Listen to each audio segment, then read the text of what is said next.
سانحہ مری کے دوران بھوربن روڈ پر بیلچوں سے برف پھینک کر سیاحوں کی گاڑیاں مصنوعی پھسلن میں پھنسا کر پیسے بٹورنے والا ملزم ثاقب عباسی راولپنڈی پولیس نے گرفتار کر لیا۔ پولیس ترجمان کے مطابق مری میں سڑک پر برف پھینک کر سیاحوں سے مدد کے بہانے رقم بٹورنے والا ملزم ثاقب عباسی گرفتار کر لیا گیا ہے۔ ملزم ثاقب عباسی کے زیر استعمال جیپ بھی قبضہ پولیس میں لے لی گئی ہے۔ پولیس کا کہنا ہے کہ ملزم ساتھیوں کے ساتھ مل کر سڑک پر برف بکھیرتا اور جب کسی سیاح کی گاڑی پھنس جاتی تو جیپ سے ٹو کر کے نکالنے کا بھاری معاوضہ لیتا تھا۔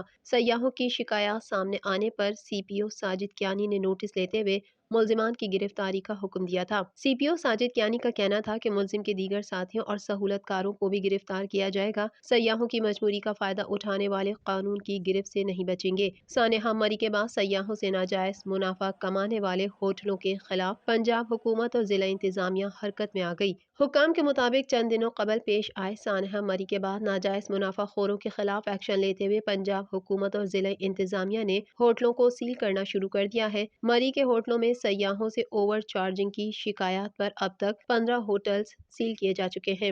ہوٹلوں کی جانب سے اوور چارجنگ کی شکایات سوشل میڈیا اور مری کنٹرول روم میں وصول ہوئی تھیں، جن کے خلاف انتظامیہ نے سخت ایکشن لیا اور ابو ظہبی روڈ، گلڈنہ روڈ، اپر جھیکا گلی روڈ اور بینک روڈ پر واقع 15 مختلف ہوٹلز کو سیل کر دیا گیا۔